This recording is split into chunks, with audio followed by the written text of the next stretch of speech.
السلام عليكم ورحمة الله وبركاته. أسعد الله أوقاتكم بكل خير وبكل سعادة. متابعين هتخس مع هبة الله، متابعينا الجدد، وأهلا وسهلا بيكم. نورتوا قناتي ويا رب أكون عند حسن ثقتكم بيا. إن شاء الله بإذن الله هنكبر بيكم وليكم ومعاكم بجد. نورتوا قناتي المتابعين الجدد.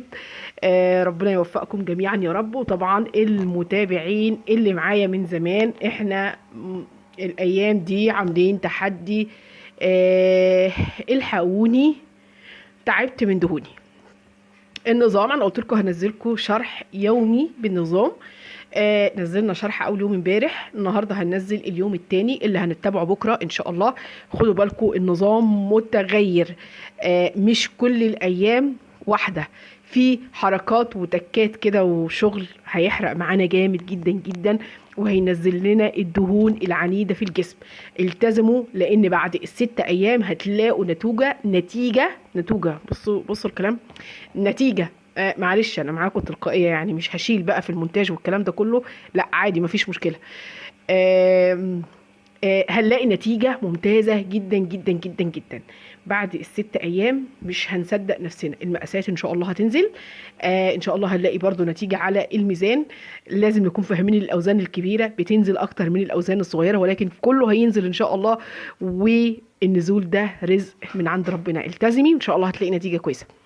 وتعالوا بينا نشوف اليوم الثاني ونشرحه بالتفصيل هيكون معانا ازاي. ولكن قبل ما نروح للشرح للورقة رقم 2 واليوم الثاني من الحقوني تعبت من دهوني، ما تنسيش تعمل لنا لايك للفيديو. اللايكات بترفع الفيديوهات بتاعتنا وبتخلي القناة بتاعتنا تتشاف. فانزلي اعمل لنا لايك، ولو اول مرة بتشوفيني انزلي اعملي اشتراك للقناة عشان يوصلك كل جديد. وتعالوا بينا على شرح النظام ونقول بسم الله الرحمن الرحيم. واليوم الثاني من تحدينا الحقوني تعبت من دهوني. الفطار بتاعنا هيكون، الوجبات هتكون زي اول يوم، ولكن احنا في اليوم الثاني هندخل فاكهة مع النظام. الفطار بتاعنا هيكون عبارة عن 2 بيض بياض زائد سلطة خضراء و2 ثمرة تفاح. طيب هو احنا نقدر نبدل التفاح بكمثرى جوافة، لكن طبعا الفاكهة الممنوعة مش معانا. هنيجي للغدا بتاعنا، عندنا صدر دجاج، وطبعا احنا قلنا اي كمية كلي حتى الشبع، او علبة تونة مصفاة من الزيت، وطبق سلطة خضراء. وطبعا قلنا السلطة نحاول نقلل منها الملح ونقلل منها الطماطم ونكتر الخضروات الورقية. هنيجي للعشاء بتاعنا، عندنا 2 بياض بيض و50 جرام جبنة قريش و2 ثمرة من الموز. اللي مش عاوز ياكل موز ممكن نبدله بتفاح او جوافة، المهم ناخد 2 ثمرة فاكهة مع العشاء.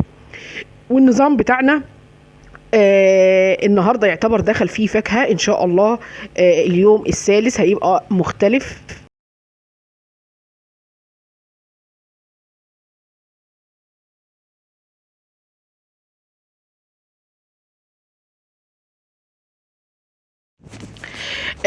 ان شاء الله بكره استنوني في الشرح لليوم الثالث، وهيكون نفس الوجبات ولكن هندخل فيه زيادات تانية. انتظروني. لو عجبكم الفيديو اعملوا لايك، ما تنسوناش في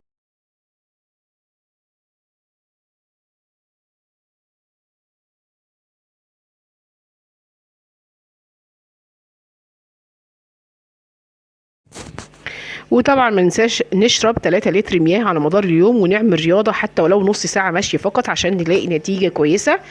يا رب ان شاء الله يكون نظام موفق ليكم. لو عجبكم الفيديو اعملوا لنا لايك، وبالتوفيق ان شاء الله للجميع، والسلام عليكم ورحمة الله وبركاته.